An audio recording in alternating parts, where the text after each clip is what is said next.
दवाई कैसे उठाऊं? किसी को बता भी नहीं सकता हूं मैं।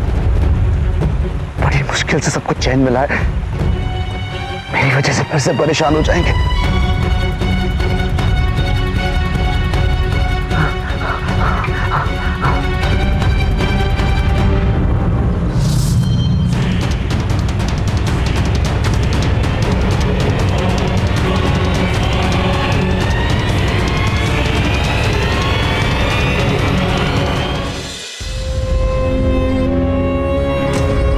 नैतिक जी,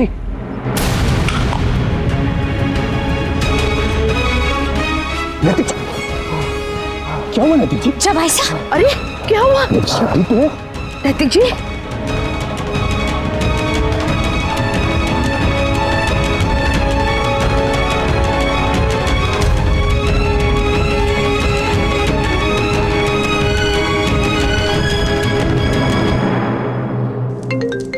खबरदार, पहले ही मना किया है, कोई फोन यूज नहीं करेंगे, कोई डिस्टर्ब नहीं करेगा हमें। पर घर वालों का तो अलाउड है ना?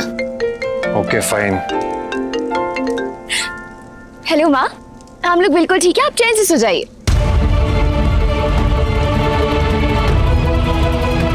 पापा, क्या हुआ पापा को? और हॉस्पिटल क्यों?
की जरूरत नहीं है, हम फैमिली वाले हैं संभालने के लिए। आप प्लीज जाइए यहां से।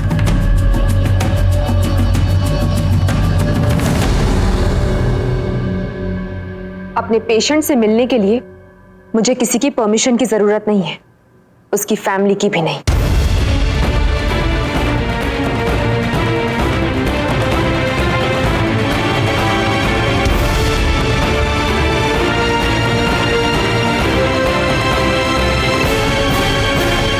पापा मासी के पेशेंट हैं? पर मासी तो थेरेपिस्ट है। प्रियंका नैतिक जी का इलाज कर रही है, इसका मतलब नैतिक जी डिप्रेशन में थे।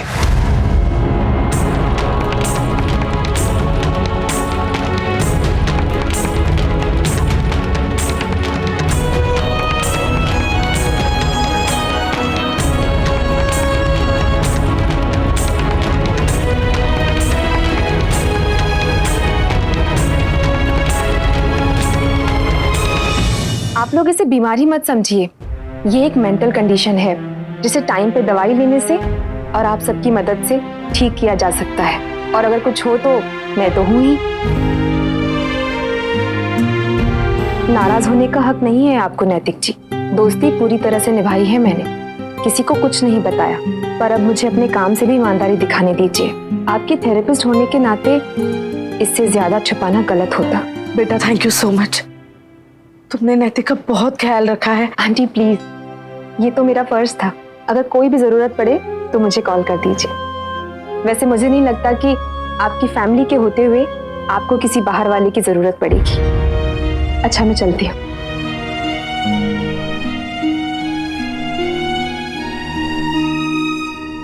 क्यों नहीं बताया आपने किसी को भी? क्यों छुपाया सबसे? क्यों अकेले लड़ते रहे आप? और हम भी देखिए कितने स्टूपिड हैं हम, इतनी बात नहीं समझ पाए। शिवरात्रि के दिन भी इतना कुछ हो गया फिर भी नहीं समझे और सुना दिया आपको। तब आपने भी कुछ नहीं कहा। क्यों पापा? इतने पराए हम आपके लिए? पराए नहीं, अपने इसलिए छुपाया भाई साहब ने, ताकि जान के सबको दुख नहीं हो। तो दुख होगा तो हो जाता, एटलीस्ट आपका ये हाल तो नहीं होता ना। हमारी खुशी क्या आपकी जान से बढ़ के है पापा? आप बड़ों का ये प्यार बिल्कुल समझ में नहीं आता मुझे। मेरी माँ ने भी ऐसे ही किया, किसी को कुछ नहीं बताया अकेले।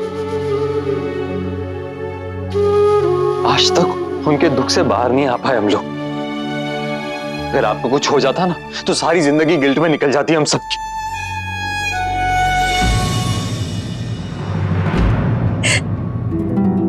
मुझे बात नहीं करनी है आपसे। आप हमेशा यही करते हैं, जब भी कोई प्रॉब्लम होती है आप अपसेट होते हैं तो खुद को अलग कर लेते हैं सबसे। मेरी विदाई के टाइम पे भी आपने यही किया था, ऊपर छत पे चले गए थे अकेले। रिसेप्शन पे भी यही वजह रही हो कि आपकी तबीयत खराब होने की। उस केस के चक्कर में आप इतने टाइम बाहर थे, भाई की शादी भी अटेंड नहीं कर पाया। वहां भी यही प्रॉब्लम रही होगी, लेकिन आपने किसी को कुछ नहीं बताया। आपको सब अकेले हैंडल करना है ना? ठीक है, कीजिए आप हैंडल, मुझे नहीं बात करनी आपसे। और गाते तुम भी मत बात करना। नहीं नायरा, गलती पापा की नहीं, गलती मेरी है। मम्मा और तेरे बाद ये जिम्मेदारी मेरी थी कि मैं पापा का ख्याल रखता, लेकिन मैं नहीं रख पाया। मैं भी उतनी ही गिल्टी हूँ जितने। तुम दोनों से ज्यादा गिल्टी तो मैं हूं। मेरी वजह से इतना स्ट्रेस हुआ होगा ना आपको। पहले मेरे और नायरा के झगड़े, फिर उस दिन आपको जवाब दे दिया था मैंने, और फिर रूट के ऋषिकेश चला गया। उसी की वजह से और स्ट्रेस बढ़ गया होगा आपका। I'm sorry पापा, really sorry। मैं अच्छी तरह समझता हूँ कि नैतिक जी ने ऐसा क्यों किया होगा बेटा, क्योंकि कोई भी पिता ये नहीं चाहेगा कि उसकी वजह से उसके बच्चों को जरा सी भी तकलीफ हो। वो अच्छी तरह जानते थे कि अगर तुम्हें पता चला तो तुम दुखी हो जाओगे, और देखो ना ऐसा ही हुआ भी। तुम्हारी इस हालत में उनका डर बिल्कुल सही साबित कर दिया। लेकिन एक बात और कहूं, तुम में से किसी को भी गिल्टी फील करने की बिल्कुल जरूरत नहीं है, क्योंकि ये किसी की गलती की वजह से नहीं हुआ है। तुम प्लीज दुखी मत हो, क्योंकि इसी तकलीफ से तो वो तुम्हें बचाना चाहते थे। यही तकलीफ जब तुम्हें होते हुए देखेंगे तो उन पर क्या बीतेगी। I'm sorry, ना चाहते हुए भी मैंने आप सबको तकलीफ दे ही दी। नहीं नैतिक जी, बिल्कुल नहीं। आपको ये कहने का कोई हक नहीं और कोई जरूरत नहीं है। आपने अपने बच्चों को इस चीज से बचाने की पूरी कोशिश की, लेकिन ये जानना उनका हक था और धीरे धीरे उनको खुद पता चल ही गया।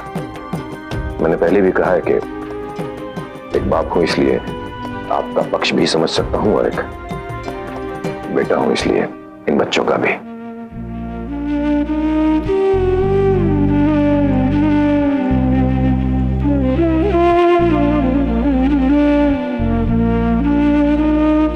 प्लीज तुम में से कोई भी मुझसे नाराज मत होना, वरना मैं खुद को कभी माफ नहीं कर पाऊंगा। मैं खुद इस बीमारी से छुटकारा चाहता हूं, और उसके लिए मुझे तुम सबकी हेल्प की जरूरत है। बोलो, दोगे ना मेरा साथ?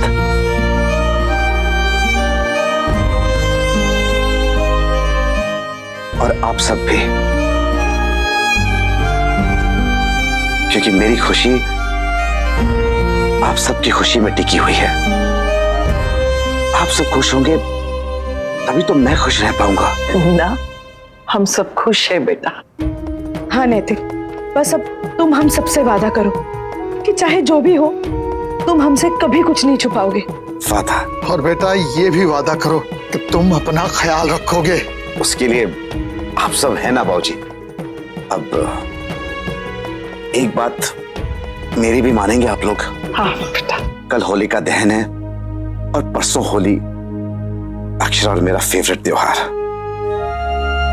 हम लोग मना सकते हैं साथ में, सब लोग यहां।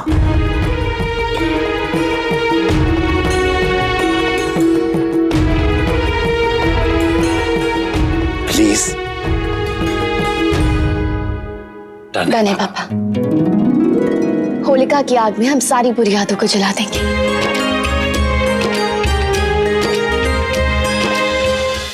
ये रिश्ता क्या कहलाता है। आपके मनोरंजन पर अब नहीं लगेगा कोई ब्रेक। स्टार प्लस के बेहतरीन शोज देखने के लिए लाइक, शेयर और सब्सक्राइब करें स्टार प्लस यूट्यूब पेज को।